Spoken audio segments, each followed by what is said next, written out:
You can be having a conversation with a narcissistic person and they just seem to switch off, they just seem to zone out, or you can be explaining to your adult narcissistic child how their behaviour has negatively impacted another person, and it just doesn't compute, it doesn't go in. Instead they just fall silent on you and don't speak to you for 6 months or a year. You can try and give them some friendly, well-meaning advice that's going to help them as a person, yet they don't get it, it's just not there.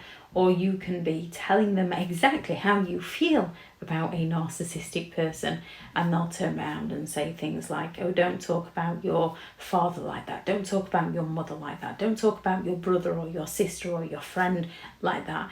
It doesn't compute within their mind, even though you're telling them, no, it's you.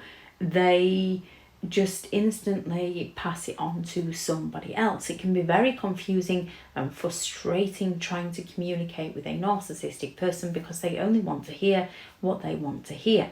And within a narcissist, one of the core beliefs of a narcissistic person is they believe that they are special. They have that grandiosity to them. Therefore, that selective hearing lies in their overwhelming desire to preserve their inflated sense of self-worth, to preserve their ego, to protect themselves from any form of negative or constructive feedback or criticism that goes against their self-serving narrative. Narcissistic people construct a elaborate narrative, self-narratives within their minds that portray themselves to be superior, to be unique, to be better than others. Therefore, any information to the contrary threatens their carefully crafted self-serving illusion. It threatens their perceived image, and it is also perceived as a direct attack on their fragile self-esteem. So as a part of their defense mechanism, they seem to just shut off and deflect it onto somebody else. To ensure their self-image remains intact, narcissistic people filter out any feedback or opinion that doesn't align with their desired narrative. They surround themselves with people who are going to feed their ego, which is why they will very quickly devalue and discard somebody who is no longer feeding their ego and go all out to impress a stranger with lies and exaggerations and half-truths and victim plays and those grandiose gestures and the love bombing to gain the validation and the attention that they aren't the issue, that it's the person they've walked away from that's the issue. And it doesn't go in their head.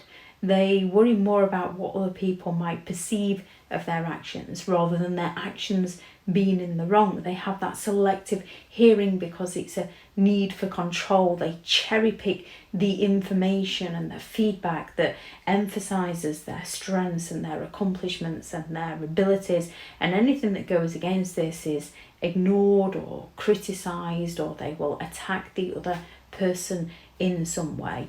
And if that doesn't work with a narcissist, they will fall silent on that person and move on to somebody who is going to boost their ego and validate them. So narcissistic people only hear what they want to hear, because anything that goes against their self-serving illusion is filtered straight back out. It's deflected straight onto somebody else so that they can continue with the narrative that's in their mind, which is why trying to point out anything to a narcissistic person is a complete waste of time, because it just isn't going to go in. They're going to project it out, and you're the one that's going to be left feeling confused and frustrated and hurt and angry, as they'll more likely go all out to punish you, to teach you a lesson for daring to go against their narrative.